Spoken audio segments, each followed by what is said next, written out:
Today we're visiting the Coalport China factory in Ironbridge. It was actually founded here in 1795. There is some reference to the 1740s and 1750s, but there's no evidence of Coalport being here before 1795.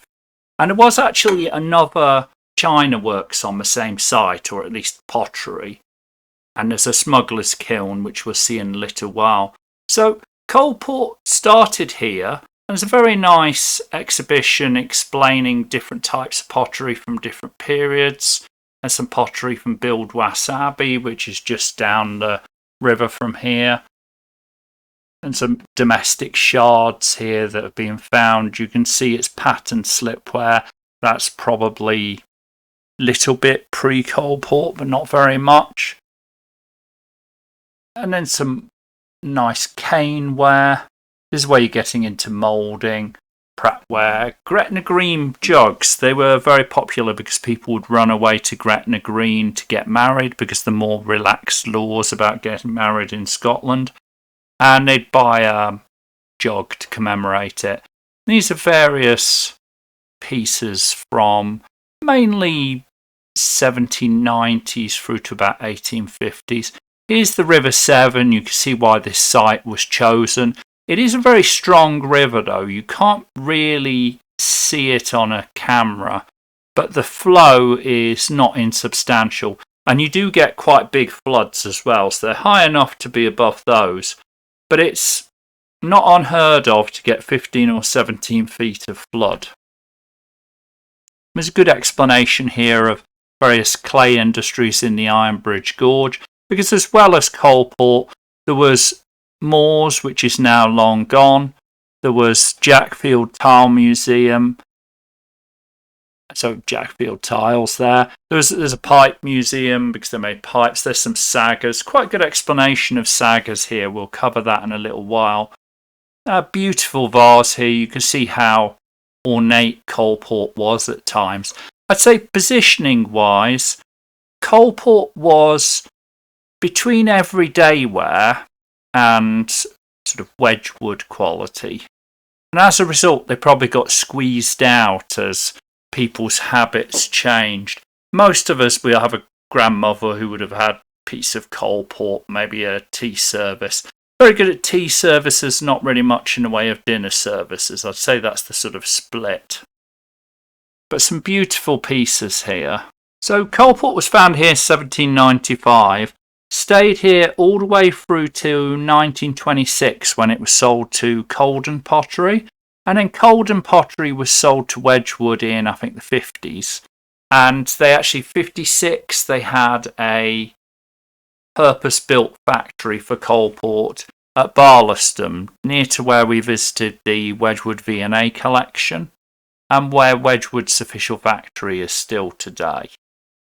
I say official because the truth is most of it's not made in Britain. And the museum's not quite as working as it maybe makes out. Some beautiful blue and white wares here.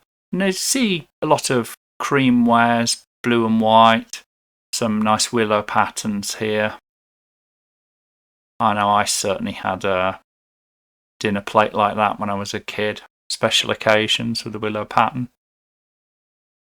But a large gallery with quite a large collection of Coalport here. And it's still technically a working museum. Coalport itself, but it's quite hard to tell when they stopped making. Between 2000 and 2010 seems to be the consensus. They sort of drifted away a little bit. What I remember them for was the Coalport ladies, which are really, I would say, underrepresented here. They were beautiful works of art, very delicate, highly painted, and they were hand painted, so you had all the shades within the dresses. And they had, I think, 3 different sizes, and they had about 20 to 50 ladies at any one point. People did collect them. They were very beautiful. I used to go to Debenhams, and there was always a glass display case of them back in probably the 2000s, 2010. Around 2010 they started making nothing, and probably between 2000 and 2010 it was mainly just the ladies. When outside down this staircase you have a pot kiln. There's two intact, I do say that in speech marks, kilns, and there's one shell of a kiln and there's one archaeological remains of a kiln. This one is fairly intact. Actually, the second one has a much better explanation.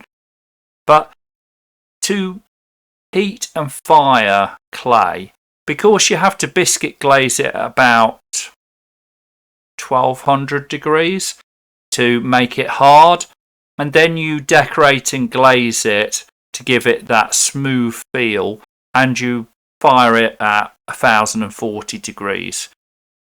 And they'd achieve that by putting them in saggers, which were sort of like, think of a dish bowl that you might put in your sink. That sort of size, made of a very hard wearing clay that's been fired very hot, so it's very strong. And then they'd stack them within sort of a bell, is how I'd describe it. You'll see it in a minute in the next one. And within that, they would then fire it, they'd heat it up, and sagger stackers would put them in there, fill as much as possible. But that kiln itself is within an outer structure, which is the bottle kiln itself, which looks like a sort of fat bottle of beer. And firemen would come in and fire the kiln and keep it burning. So then, moving on to the next room, there's good examples of various household items and where coalport and pottery would be used. Some shop fronts, some mock-ups of houses, and particularly the kitchen and the lounge. Well, sort of a lounge dining room back then. And then here's the sagger maker explanation. They explain the saggers and explain various pots and glazing, how that works. And done pretty well. You get a good idea of how they actually made the pottery here. There's a section on railway transport. There was a small railway line, narrow gauge, which allowed them to go down to Ironbridge Gorge Station. And there's an explanation of that and some examples, and some are real, some I think are a little mocked up for the museum. Here's a model of the Hay Incline, which we're going to see as a little bonus at the end. It's one of the engineering marvels of the era, where two canals were linked by a railway, almost like a funicular. It's a very steep railway with the two linked together. This is William Reynolds, who was one of the partners of the Coalbrookdale Company and was involved with the Hay Incline at the Coalport factory. Is the Brosley Dragon, which was a design that was very popular in, I think, the 1930s, and Coalport was quite famous for that. That was one of their key designs. There's the ladies. Nowhere near enough. I think there should be hundreds of them in here so you can see what they actually achieved, and a proper explanation, because the painting of those ladies was way more sophisticated than the lithography and basic painting that you see on the tea sets. I mean, nothing against those. And it also was what I think of when I think of Coalport. It's straight away the ladies, not the tea services. And here's a mould room where they make the moulds, fill the moulds. Think of them like a jelly mould. That's the simplest way.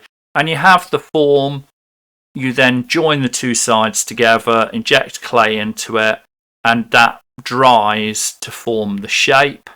If you've got something like handles or a spout on a teapot, you'll often mould them separately and then stick them on with wet clay. So if you look at your coffee mug, you can kind of see a weld mark where the handle meets the skin of the jug itself. And really that's slip, that's excess slip, liquid clay that's put on there to join them together. Again, it's dried and you can have multiple different forms. multiple parts to moulds. Then you take those and you biscuit fire them, which is the non-shiny one you'll see. And then when that's fired, so put in the kiln and cooked at about 1200 degrees, it becomes hard enough you can then glaze it, decorate it, and fire it again at 1040 degrees. And we'll see how they control that temperature in a bit. That's one thing that was probably a little missing in this museum. Here you've got the lithography and painting. So you take effectively a sticker which is loosened by water and slide it onto the plate to get the design. Or you can actually paint. So like that pottery scene there, the factory scene, was hand painted on. This area is for children who are visiting. It's a bit like you'd get in those shops that do pottery you can paint. So they have pre-made pottery that kids paint and then they fire it and you get it a week or two later. Outside here you've got the Saga Maker's Workshop. Not the most exciting or remembered part of the trade, but sagas were actually essential for the production of pottery because you had to build them in different shapes and sizes and then stack using kiln furniture so that you fill those.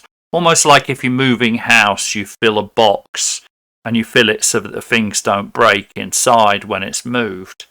And then they're stacked within the kiln. And we'll be heading into the second kiln in a moment. Here you can see the shell of the partial kiln. That's sort of long gone, but that would have been a third kiln on this site. And you need numerous kilns because it takes maybe a day to load, a day to unload, a day to cool down, a day to fire. You're looking at least 4 days. In the back there you had a more modern kiln, the red box, which is probably electric and allows you to hit the exact temperature on a thermostat very quickly, control how long it goes for. You switch it on and walk away and you come back after so many hours and everything's ready. Here's the outside of the kilns. They're very nice examples of kilns. You don't really see many bottle kilns outside of Stoke-on-Trent, where there used to be hundreds. And now there's, I think, 17 left. So now we're heading into the other kiln. And this one, it's a different colour, the brick in the centre.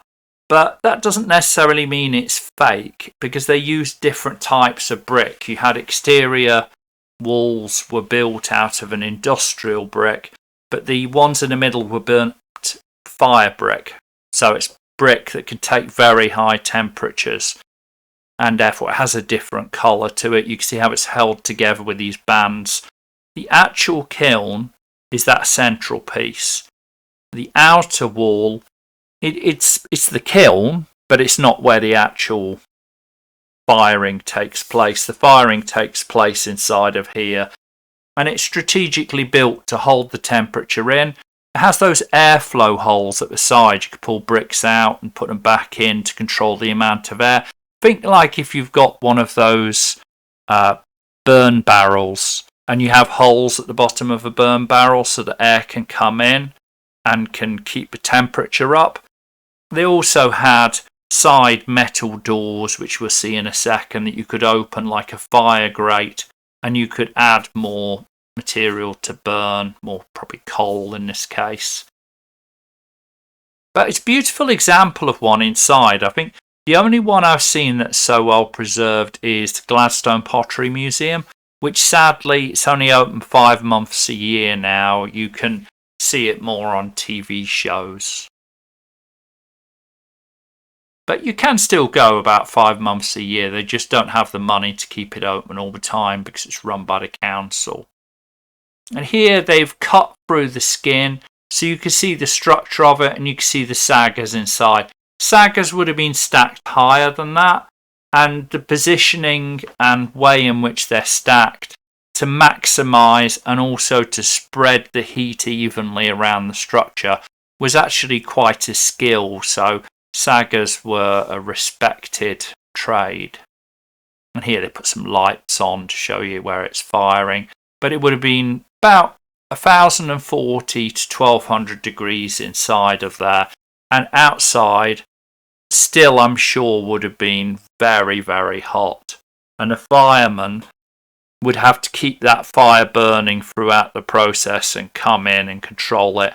Now, one thing they don't show here is how they know how hot it is, because you can't put a mercury thermometer in there, and there weren't any electrical tools for measuring.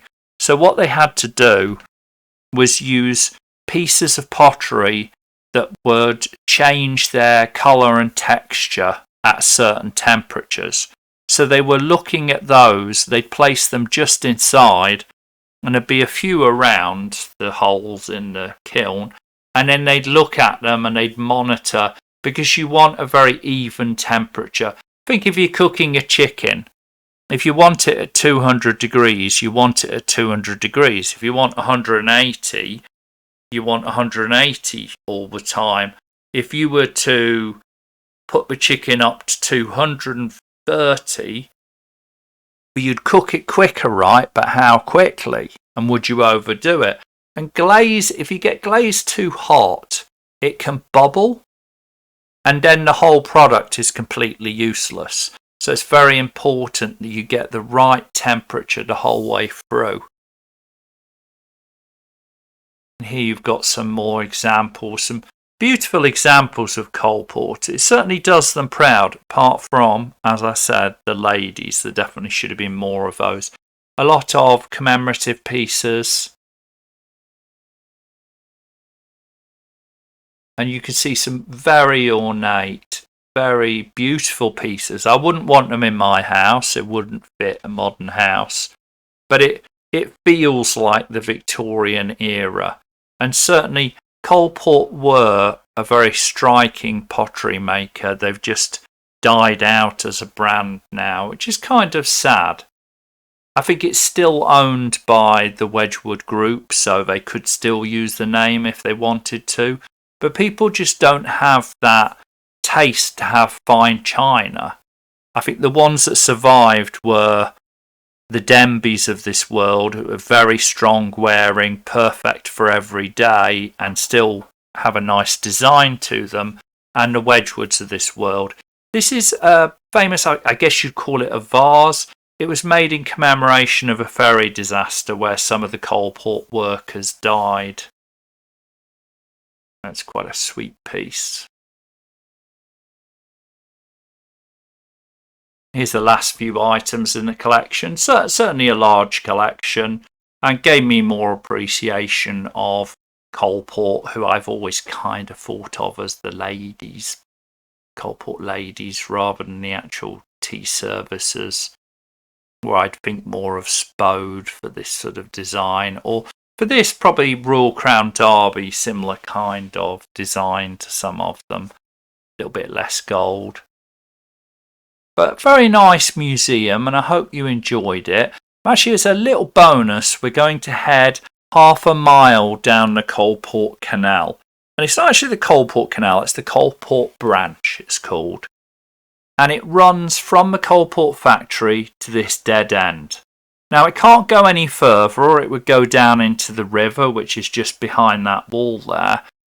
So what they did was build the canal here. It's literally half a mile long, and then they joined it to the canal at the top of the hill. So to do that, you can't really build locks here. There's not enough water in the top canal. It's very steep. It's too high in too short a time to actually do locks, and it would be a lot of work to actually go up there and waste a lot of water. So what they did was they built the Hay Incline, which is a marvel of its time. You see those two sets of rails there, rail up and rail down. It's very sad and worn today and pretty much ignored by visitors. It's talked about in the Iron Museum, and it's talked about briefly in the Coalport Pottery Museum. And actually, the other side of this hill, there is a replica of probably the first quarter of that incline, which is in the Victorian town, which we've been visiting as well. And you can see it's a little sad now. The rails are quite buckled and bent. There's been movement in the hill. I think the Iron Bridge Gorge moves a few centimetres every 4 or 5 years. So not huge, but enough to shift rails like this. And obviously not usable today. And nowhere to really put a museum or anything. So it's quite forgotten, but a real marvel of its time. The other side of the canal is the tar tunnel, which is open a few months of the year. They were trying to dig through the hill, tunnel through, and as they tunnelled through about 100 metres in, they struck a deposit of tar, and there was so much tar they couldn't just take it all out. So what they did instead was extracted the tar and sold it as a precious substance. And then when it finally ran out after about a decade, they'd already got the Hay Incline. They didn't need to have the tar tunnel. So they've built this house here. And it's now open as a museum. It's free, I believe, but it's only open a little while. So I'd say I hope you enjoyed the Coalport Museum and this little bonus. And come back next weekend for another museum visit. We visited all the ones in the Iron Bridge Gorge, and also on Saturdays for Unbound Histories, which we've got several on the Iron Bridge area coming up in the next few months.